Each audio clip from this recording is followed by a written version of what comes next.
बच्चों, इससे पहले मैंने आपको संत कबीर दास के बारे में पढ़ा था, उनकी साखी पढ़ाई थी।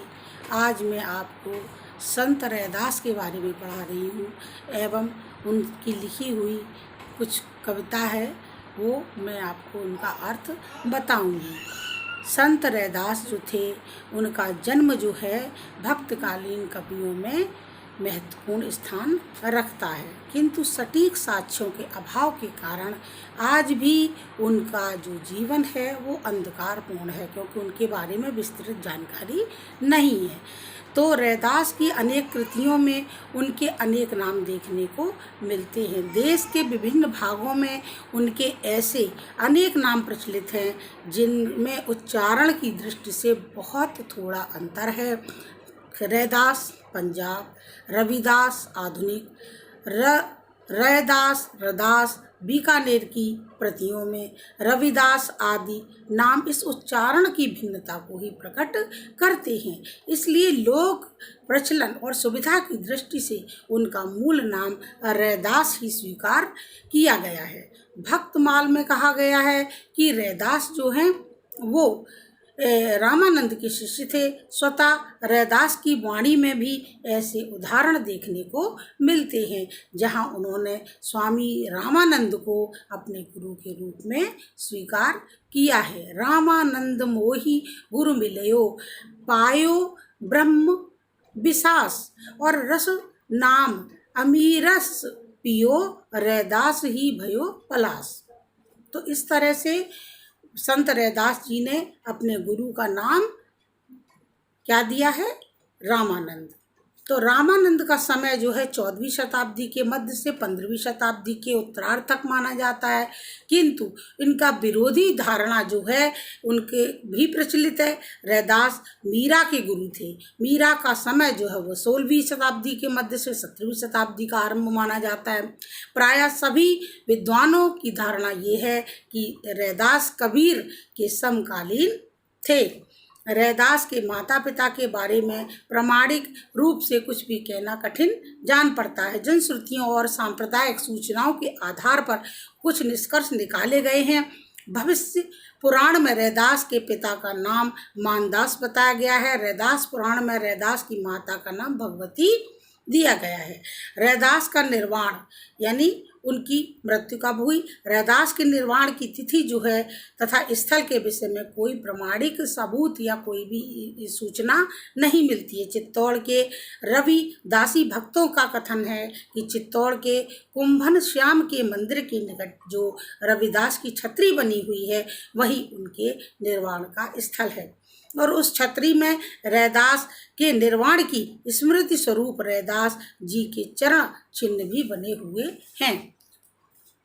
रैदास रामायण के रचयिता में लिखा हुआ है कि रैदास गंगा तट पर तपस्या करते हुए और जीवन मुक्त हुए। दोनों ही विचारधाराओं वाले लोग रैदास को सदैव गुप्त होना मानते हैं। श्रद्धालु भक्त महापुरुषों का संदेह गुप्त होना ही मान सकते हैं, किंतु इस सदेह गुप्त होने से एक संशय उत्पन्न होता है। वस्तुतः रैदास के निर्वाण को किसी ने नहीं देखा, इसलिए उनकी मृत्यु को श्रद्धा पूर्वक संदेह गुप्त और सदेह गुप्त कह दिया गया है। वस्तुतः रैदास की अचानक किसी स्थल पर अनायास वो स्वर्गवासी हो गए होंगे और भक्तों को ज्ञात ही नहीं हो सका होगा, इसलिए उनके विषय में श्रद्धा पूर्वक सदैह गुप्त होने की बात चल पड़ी है। रैदास की मृत्यु स्थल का ही भी किसी को पता नहीं है। वहाँ तक जहाँ तक रैदास की निर्वाण तिथि का प्रश्न है, रविदासी संप्रदाय और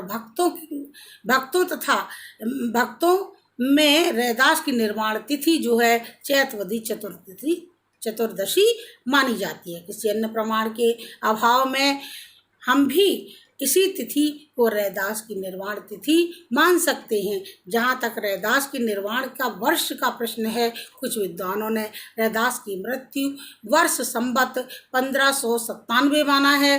मीरा स्मृति ग्रंथ में उनकी मृत्यु वर्ष संवत 1576 माना गया। रैदास की जन्म तिथि को देखते हुए इसमें भी कोई भी वर्ष असंगत ज्ञात नहीं होता।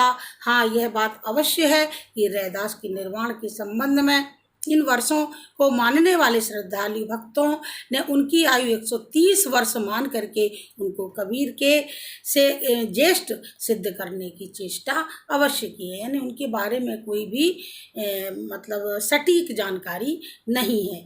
केवल किंवदंतियों, लोगों की विचारधाराओं पर ही उनकी जन्म और मृत्यु के प्रमाण पाए जाते हैं। कृतियाँ आदि ग्रंथ में उपलब्ध रैदास की वाणी।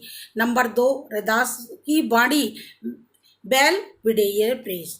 हिंदी साहित्य से जुड़े अनेक विद्वानों ने रैदास पर आधारित रचनाएं की जो निम्नलिखित हैं। संत रैदास और उनका काव्य संपादक ब्रह्मा रामानंद शास्त्री तथा वीरेंद्र पंडित, यानी संत सुधा सार संपादक वियोगी हरि। नंबर 3 उनका है संत काव्य परशुराम चतुर्वेदी। और चौथा जो है संत रैदास व्यक्तित्व और कृतित्व, ये संगमलाल पांडे ने लिखा है। और संत रैदास करके जो है वो डॉक्टर जोगेंद्र सिंह हैं। छठवां रैदास दर्शन संपादक आचार्य पृथ्वी सिंह आजाद। सातवां संत रैदास श्री रत्नचंद। आठवां संत रविदास विचारक और कवि डॉक्टर पदम गुरुचरण सिंह। और नौवां संत गुरु रविदास वाणी जो है डॉक्टर वेणी प्रसाद शर्मा। भाषा शैली रैदास की भाषा वस्तुतः तत्कालीन उत्तर भारत में जन सामान्य की प्रचलित जो भाषा थी उसी को उन्होंने ग्राह्य बना करके राष्ट्रीय एक सूत्रता की भाषा बन गई है। इनकी भाषा में अवधि ब्रज के शब्दों का सर्वाधिक प्रयोग हुआ है। इनकी शैली भी प्रसाद गुण संपन्न और मुख्यतः अभिधात्मक ही रही। रैदास के काव्य में भावा अतिरेक की मात्रा जो है वो अधिक थी और अतः उनकी रचनाओं में उस अतिरेक को प्रकट करने के लिए प्रतीकात्मक लाक्षणिक शैली अनेक स्थानों पर दिखाई दी है। तो इन्होंने जो कविता आपके पाठ्यक्रम में दी है कि प्रभु जी तुम चंदन हम पानी, ये है।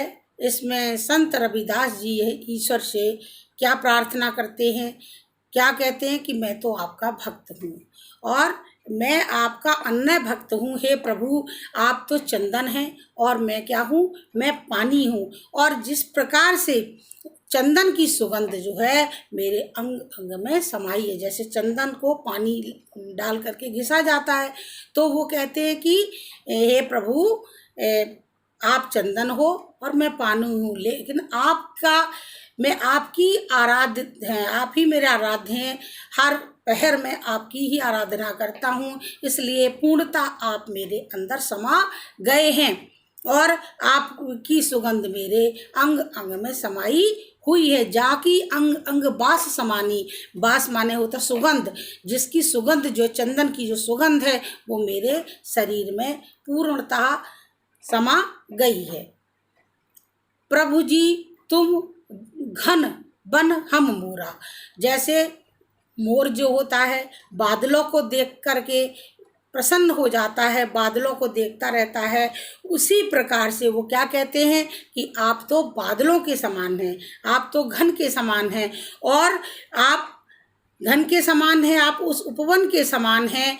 और घन वन यानी वन माने उपवन, घन माने बादल, आप उस बादल के समान हैं, उस जंगल के समान है जिसमें मोर रहता है।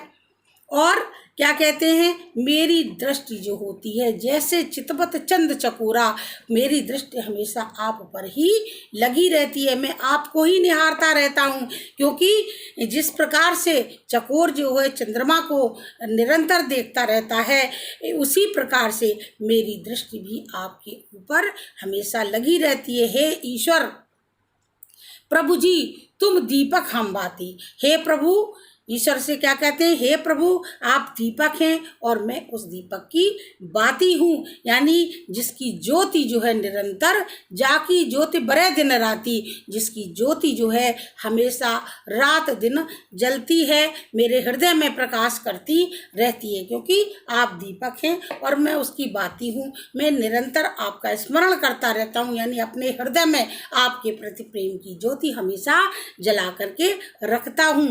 आगे है, प्रभु जी तुम मोती हम धागा। क्या कहते हैं, हे ईश्वर आप तो मोती हैं और मैं उस मोती को पिरोने वाला धागा हूँ। जबकि मोती जब उसमें पिरोया जाता तब माला बनती है, तो वो क्या कहते हैं, आप मोती हूँ, मैं उस मोती में पिरोए जाने वाला धागा हूँ। जैसे सोना ही मिलत सुहागा, तो क्या कहते हैं, मेरी स्थिति इस प्रकार से है कि जैसे सोना और सुहागा के मिलने पर होता है, यानी सोने पर सुहागा जब मिला दिया जाता है तो वो उसकी सुगंध उसमें आ जाती है। तो क्या कहते हैं वो कि मेरी स्थिति आपके उसी प्रकार से है, आप जैसे सोना है और मैं सुहागा हूँ। हे प्रभु आप मेरे स्वामी हैं, प्रभु जी तुम स्वामी हम दासा, आप मेरे स्वामी हैं और मैं तुम्हारा दास हूँ, सेवक हूँ, मैं आपका सेवक हूँ, ऐसी भक्ति करे रह दासा। और हे प्रभु मैं आपका अनन्य भक्त हूँ, मैं आपको निरंतर ध्यान करता हूँ, मैं आप में ही निरंतर लीन रहता हूँ। इसलिए हे प्रभु आप मेरे सब कुछ हो और आप ही मेरे ईश्वर हो और मैं आपका सेवक हूँ। तो इसको लिखने के लिए कैसे करेंगे, आप लिखेंगे इसका वो क्या बोलते हैं, पहले संदर्भ लिखेंगे फिर प्रसंग लिखेंगे। तो संदर्भ जब हम लिखेंगे तो लिखेंगे कि प्रस्तुत पद्यांश हमारी पाठ्य पुस्तक के द्वितीय पाठ जिसे संत रैदास ने लिखा है उससे लिया गया है।